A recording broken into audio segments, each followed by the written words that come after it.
안녕하십니까. 백발백중 윤관옥입니다. 진행자 윤관옥입니다. 무술년 새해 명사초청 대담을 준비했습니다. 오늘은 더불어민주당 최고위원 겸 인천광역시당 위원장을 맡고 있는 인천 남동구 갑의 박남춘 국회의원 모시고 말씀 나누겠습니다. 스튜디오에 박 위원장 나와 계십니다. 위원장님 안녕하십니까? 네, 안녕하세요. 박남춘입니다. 네, 반갑습니다. 반갑습니다. 먼저 인천일보 TV 시청자와 인천일보 독자 여러분께 새해 인사 한 말씀 부탁드릴까요? 예, 늦었지만 무술년 새해 건강하시고 하시는 일마다 술술 풀리시고 만사형통하시기 바랍니다. 예. 네.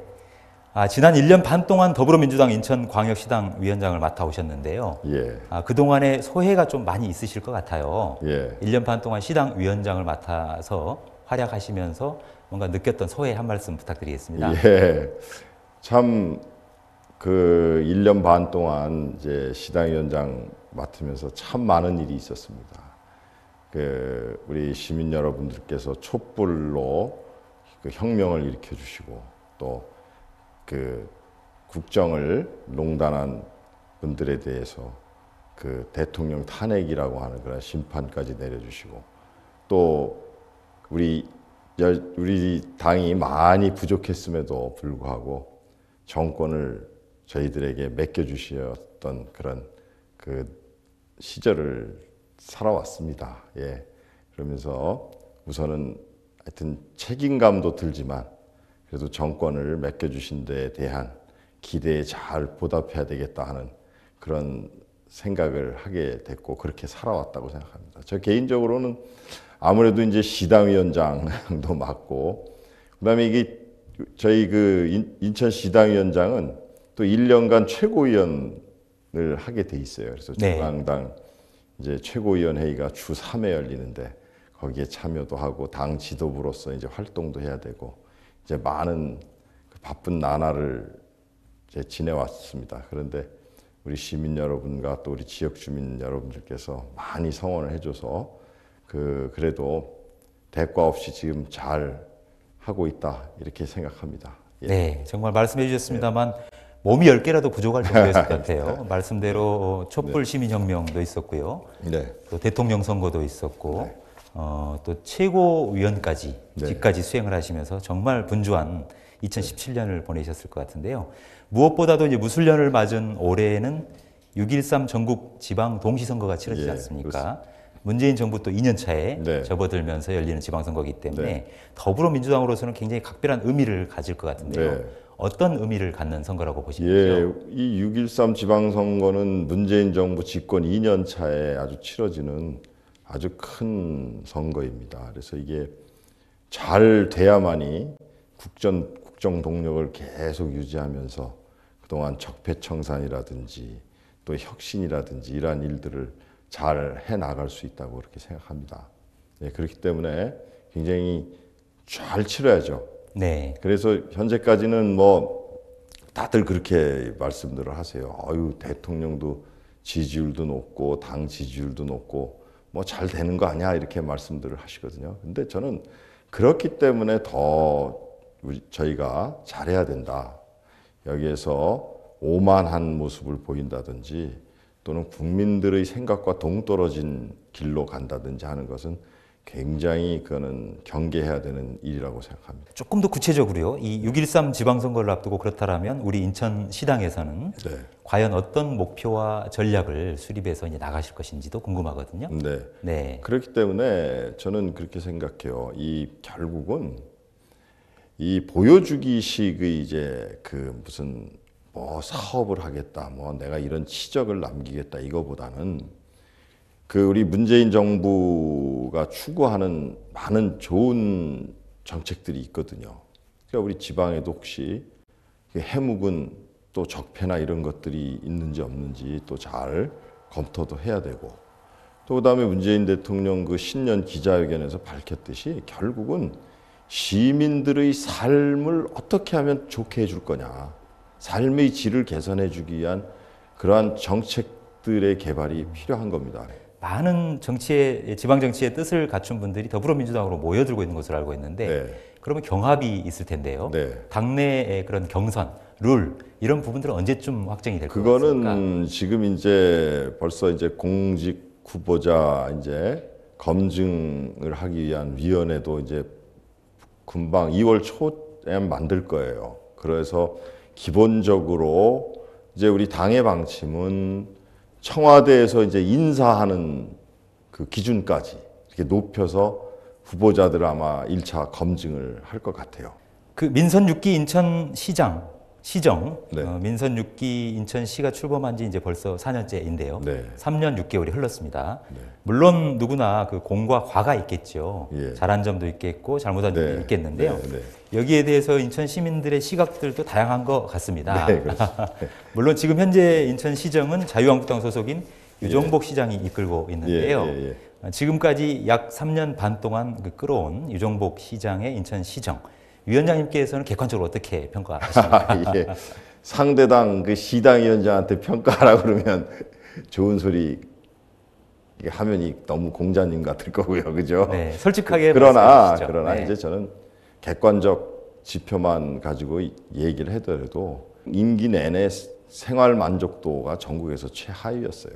그리고 네. 후반기 2년 동안에 전국 시도지사 직무 평가도 계속 하위였지 않습니까? 이제 그것이 다 그런 거 이제 산정을 할 때도 시민들의 의견이나 이런 것들을 다 이제 반영을 하는 겁니다. 그런데 이제 그런 면에서 아마 이제 시민들이 평가를 하셨던 것 같고 그런 그 결과로 나타난 것이 아닌가 이렇게 생각합니다. 그리고 저는 가장 이제 좀 한 것이 이 이제 부채 문제 이거를 줄였다고 이제 가장 큰 치적으로 이제 말씀을 하시는데 거기에 대해서도 과연 정말 어느 부분만큼을 시민들의 희생을 가지고 한 것인지 아니면 또 이제 지방세 같은 게 사실은 박근혜 정부 시절에 빚내서 집사라는 부동산 정책이 있었거든요.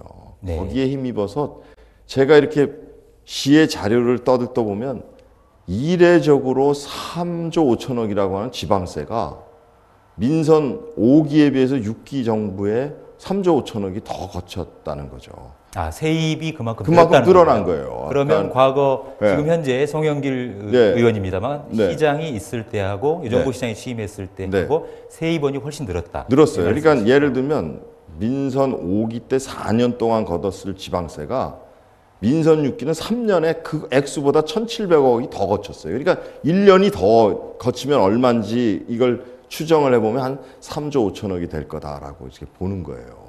그러면 그런 돈이 있으니까 그냥 저절로 그 돈 갖고 이제 우리 재정위기 단체를 벗어났다고 할 때는 시 본청의 부채를 기준으로 하는데 시 본청 부채는 1조 6천억이 줄은 거예요. 그러면 이것이 그냥 지방세 늘은 것에서 그냥 상환한 건지 이런 데 대한 아주 공개적이고 투명한 설명을 잘 안 해요.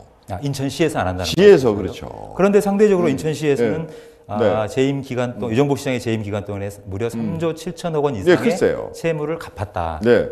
이렇게 주장을 하고 있지 않습니까? 예, 그러니까요. 네. 근데 이제 그런 것에 관해서 이것이 어떤 경로로 어떤 재원을 가지고 이것이 갚았다. 이렇게 이제 설명이 되면 아, 그래. 저건 어떤 시장이 들어와도 할 수 있는 건지 아니면 정말 유 시장이 열심히 해서 저건 갚은 건지.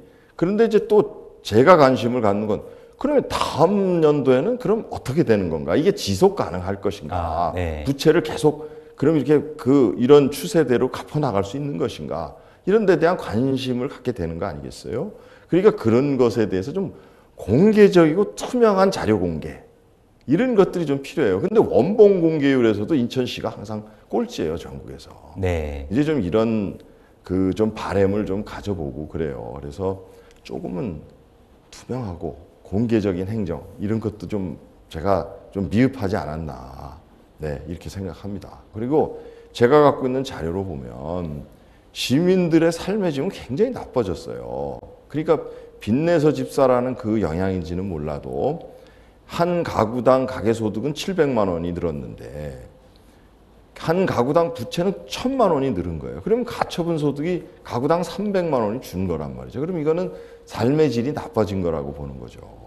그러면 이게 소비의 위축을 가져올 수도 있고, 그럼 우리 인천 시민들이 부채를 갚아서 삶이 나아졌느냐에 대한 설명을 할 때는 아니라고 밖에 얘기할 수 없는 거 아니겠어요? 그러니까 이런 총체적인 것들을 다 분석을 해서 거기에 대한 이야기를 해야지, 단지 숫자만 3조 7천억 줄이고 재정위기 단체 벗어났으니 난 잘한 거요 라고 하면 시민들의 공감을 얻기 어렵다라고 말씀드릴 수 있겠죠. 또 차기 시정부의 집권을 노리는 또 우리 더불어민주당 입장에서는 나중이라도 이게 그 일시적 지방세 수입이 증가한 거에 의해서 갚아줬다면 나중에 집권을 하더라도 굉장히 힘든 상황을 맞을 수도 있는 거 아니겠습니까? 네. 그러니까 그런 데 대한 좀 분석도 필요하고, 네. 대비 마음가짐도 필요하고 한 거 아니겠어요? 그래서 그런 요구를 하는 거죠. 주장을 하는 것이고. 또 특히 이제 이례적인 거는 시의회 의장님이, 사실은 시장님 견제하라고 시의회가 있는 건데 의장님이 계속 그 말씀을 하세요. 그러나 제가 그 말씀이라는 건 부채 그러니까 부채 감추겠다는 오히려 홍보를 하신다는 네. 얘기예요. 시의회 의장님이. 근데 저는 그거는 굉장히 시민에 대한 그 도리가 아니라고 생각을 했어요. 그럼에도 저는 그 행사장에서 그것을 반박하는 발언을 한 번도 한 적이 없어요. 공식 석상에서는. 네, 제가 지금 여기 이 자리에서 제기하는 의문에 대한 이야기를 할 수도 있죠. 축사를 하면서. 그러나 그것이 이제 정쟁거리로 비춰지거나 할 수 있어서 제가 얘기를 안 하다가, 제가 이제 의정보고회를 하는 석상에서 이런 의문을 던졌던 것이고 한데, 시하고 시의회가 또 굉장히 과잉 반응을 하시더라고요. 네. 거기에 대해서. 그러니까 이제라도 이걸 그러면 좀 명확하게 좀 밝히고 했으면 좋겠어요. 이것이 지속 가능하지 않은데, 만일 지금 이렇게 부채 감축을 했다라고 말씀을 하시면서 그냥 각종 사업을 계속 다 말씀하시거든요. 고속도로 일반화 사업, 그 다음에 7호선 청라 연장 사업, 이런 GTX, B노선, 막 이렇게 계속 사업에 대한 이야기를 하시는데, 과연 이게 지속 가능하지 않다면 그런 중기재정 계획이나 이런 그 상으로도 굉장히 부담을 줄 수 있는 것들이거든요. 물론 그 사업들을 해야 됩니다만은, 그러면 중기재정 계획 같은 걸 더 알차게 이렇게 마련하고 준비하고 발표하고 해야 된다고 저는 보는 거죠. 그래서 이게 그런 측면에서 문제 제기를 하는 겁니다. 그리고 이게 정쟁거리가 아니라 직접적으로 앞으로 우리 시정을 이끄는데 중요한 얘기예요. 예, 그래서 문제 제기를 하는 거죠. 시민들께서는 그럼 이제 걱정하지 않아도 부채는 그 감축의 궤도에 들어섰구나라고 생각하실 것인지, 또는 아니 이게 아직도 이게 이례적 그 지방세 수입의 증가에 의해서 늘어난 거면 아직도 10조 1천억이 남아 있거든요. 지금 우리 부채가요. 남은 부채가 3조 7천억을 갚고 나서도 남은 부채가 만만치 않아요. 10조 1천억이 남아 있는 거예요. 10조가 넘는 거예요. 10조 1천억이에요. 10조가 넘거든요. 근데 이 수치가 뭐냐면, 불교부 단체인 서울시를 제외하면 부산이 바로 저희 다음으로 부채가 많은데 6조 규모예요. 네, 그럼 4조 차이가 나는 거예요. 아직도. 네. 그러니까 이게 만만치 않은 건데, 그렇다면 시민들께 아직도 우리가 가야 할 길이 뭐니? 좀 더 긴축하고 좀 노력해야 됩니다라는 그러한 부탁을 드릴 것인지, 이런 것들에 대한 명확한 메시지를 드리기 위해서라도 저는 아주 정밀한 그 분석과 설명이 필요한 거다라고 얘기를 하고 싶은 거죠. 네, 그렇군요. 네. 이 방송을 보신다라면 인천시 정부 책임자들도 그런 부분들에 대해서 보다 명쾌하게 시민들에게 소상하게 설명하고 이해를 구하고 동의를 얻는. 네, 그렇습니다. 그런 절차들이 앞으로 좀 필요할 것 같아요. 예, 또 토론도 필요한 것 같고요. 수도권 매립지 같은 경우도 그 당선되시자마자 갑자기 선제적 합의를 하신다고 했어요. 근데 지금 어떻게 됐습니까? 결국은 그 매립지관리공사 이관 받아와서 거기 매립지를 인천시로 가져와서 거기에 무슨 개발 사업을 하겠다고 하셨지만 그게 안 됐잖아요. 안 됐고, 또 결국은 거기에 보면 매립지를 지금 서구의 주민들께서 2016년도로 종료되는 걸로 다 알고 계셨잖아요. 근데 지금 현재까지 계속 매립이 이루어지는 거 아닙니까? 그러니까 그런 목적도 지금 달성도 못했고, 그렇다고 또 대체 매립지가 그런 물색이 돼서 지금 이제 가고 있는 것도 아니고, 그러니까 이제 그런 것들에 대해서 왜 그렇게 성급하게 그 사자 합의를 했을까? 그러니까 저는 지금도 사실 그 명쾌하게 이해를 못 하겠어요. 못 하겠고, 그 다음에 이제 제가 보면은 무상급식 같은 거요. 해야죠. 해야 되는데, 무상급식을 사실 작년까지 극구 반대해 오셨거든요. 네. 자유한국당 자체가. 그게 막 그냥 뭐 그 더불어민주당하고 교육청하고는 고교 무상급식도 해야 된다 그러고 막 그 요구를 할 때도 그걸 굉장히 반대를 하셨어요. 근데 갑자기 그 결정을 하실 때도 작년 연말에 했었죠. 연말에 했어요. 네. 그러니까 결국은 교육청하고 이제 막 그것도 예산 분담 때문에 막 대립 부딪히가 갈등이 막 대립 생겼었고요. 갈등하고 막 하다 뒤늦게 사후적으로 하고 하는데 저는 그런 행정의 모습이 참 안 좋은 거라고 봐요. 그거는 관주도라는 거거든요. 네. 그러니까 우리가 개발 연대 시대에 쓰는 그 행정의 스타일인데 저는 그 무상급식을 이제 결정을 할 때라도 그동안 보면 무상급식을 위한 시민단체 활동이 왕성했어요. 네. 그래서 지역마다 뭐 청정 급식을 하기 위한 센터도 만들자, 지원센터가 뭐 설립됐고요. 지원센터 네. 만들자, 뭐서부터 많은 아이디어를 가지셨던 분들은 일체 다 배제됐고요. 교육청마저도 배제됐고 이렇게 됐지 않습니까? 근데 갑자기 시의회하고 시장님하고 그냥 입 맞춰서 그런 식으로 이제 행정을 피고 이러는 거는 저는 굉장히 이건 독단적 행정이라고 보죠. 이어서요. 그래서 박남춘 위원장께서 뭔가 새로운 인천을 좀 만들어 봐야 되지 않겠냐라는 이제 포부를 크게 갖고 차기 인천 광역시장 출마 결심을 거의 굳히신 것 같다라는 전망이 사실은 많습니다. 예. 예, 실제로 최근에 네. 당내 또는 지역 여론에서는 현역 국회의원 신분이시기 때문에 네. 지금 현재 집권 여당이 더불어민주당의 의석수가 제2 원내 2당인 자유한국당과 별 차이가 안 나기 때문에 네. 현역 의원들이 배지를 내려놓고 네. 광역자치단체장으로 많이 빠져나가게 되면 안정적인 국정운영에 저해가 될 것이다라고 네. 해서 안 된다, 어려울 것이다라는 전망이 많다라는 그런 분석이 있어서 예. 거기에 대해서 뭔가 일침을 가하는 그런 네. SNS 글도 많이 좀 올리셨던 것으로 알고 네, 있는데요. 그렇습니다. 사실상 출마 결심 굳히신 게 맞습니까? 네, 지금 하여튼 제가 그 페이스북에다가 이제 그 쭉 글을 썼잖아요. 썼고 원래 시당위원장하고 최고위원직 이런 자리를 이제 공정성을 기하기 위해서 만일 출마한다면 네. 이제 내려놔야죠. 아, 당직을 내려놓으실 여기가 예, 있으시다. 그래서 이제 그런 고민을 하고 있고 아마 네. 긴 시간 안 끌고 이제 하려고 해요. 마음을 굳히시게 되면 인천광역시당 위원장직과 중앙당 최고위원직을 내려놓으실 결심을 가지실 수도 있다. 네. 이거군요. 네, 그렇습니다. 그러면 당직을 내려놓으신다라는 건 바로 인천시장 출마를 사실상 공식적으로 선언한 것이다. 이렇게 저희가 해석해도 되겠군요. 이제 뭐 물론 선언은 이제 별도로 하겠지만 네. 그러나 이제 그 제 생각을 이제 거의 많이 속내를 드러내는 거죠. 누구나 사람은 완벽하기는 어려우리라고 봅니다. 네. 그렇다면 공무원 박남춘 또 정치인 박남춘으로 살아오셨잖아요. 네. 지금까지 살아오시면서 아 그래 내가 이건 정말 지금 돌이켜보니 참 잘못 판단했던 것 같다. 실수했었던 것 같다. 네. 또는 나는 이런 부분이 약점인 것 같다. 취약한 부분인 것 같다. 앞으로 보강해야 될 부분인 것 같다. 혹시 그렇게 느끼거나 생각하셨던 대목들이 있으시다라면 솔직하게 들려주실 수 있나요? 글쎄요, 크게 뭐 그렇게 크게 시행착오를 겪었던 건 사실 잘 없지만 뻣뻣하다는 소리 좀 안 들어야 되겠다. 그리고 제가 눈이 매섭대요. 지금도 아마 이렇게 간간히 보면 심지어는 뭐 우리 제 아내도 당신 참 눈이 무서운 사람이에요. 이런 얘기를 이제 하는데 그런 것들 이제 조심해야 되고요. 그래 뭐 크게 지금까지는 지금도 저는 말씀 주시면 그 말씀 많이 따르려고 해요. 보면 많은 분들이 얘기하는 거는 오류가 별로 없는 것 같아요. 네. 네. 그래서 하여튼 저한테 안 좋은 소리 있으면 언론사에서 많이 네. 이렇게 좀 타일러 주시고 네. 열린 귀로 경청을 하시겠다 이런 그래요. 말씀이시군요. 네. 저는 제가 노 대통령, 노무현 대통령, 문재인 대통령하고 청와대 같이 5년 근무했지만 저는 그 정치인들이 왜 지금 국민들께서 평가를 해주시고 이렇게 지지도가 높은가 하면 그런 자세라고 생각합니다. 내가 가장 똑똑하다라고 생각하지 않고 제가 이렇게 말씀 많이 듣고 그거 쫓아가고 그다음에 물론 이제 결단하고 중심 잡아야 할 때도 많지요.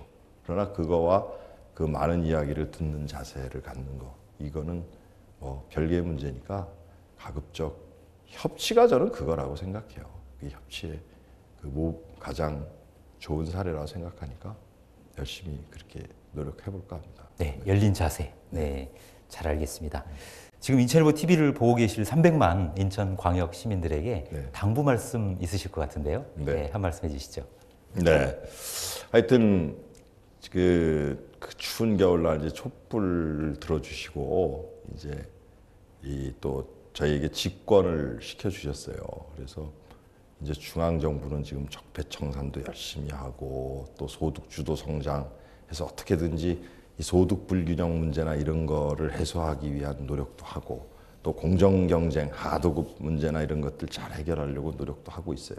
그러나 아직 우리 인천은 또 그 문재인 정부의 성과 같은 궤를 같이 하는 그런 집권이 이루어지고 있지 못하기 때문에 하여튼 조금 그 정책의 파급력이나 이런 데 있어서 좀 제한이 있다고 생각합니다. 그러나 이제 6.13 지방선거가 앞에 다가와 있기 때문에 그와 같이 이제 문재인 정부와 이제 맥을 같이 하고 그다음에 서민들의 삶을 질을 높이기 위한 이런 정책 같은 거 잘 가다듬어서 이제 열심히 준비해 가지고 우리 시민들께 다가가고 아주 좋은 점수 받도록 최선을 다하겠다는 말씀 드리니까 시민 여러분께서 이렇게 열린 귀로 들어주시고 마음을 열어주시고 우리 민주당 많이 응원해 주시길 그렇게 부탁드립니다.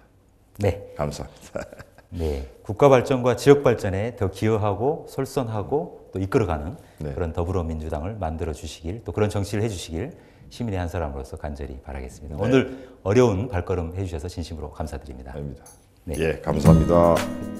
명사초청 신년 대담으로 꾸며본 백발백중 윤관옥입니다.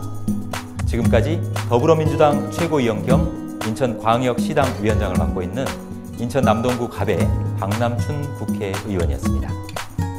저는 다음 시간에 뵙겠습니다. 감사합니다.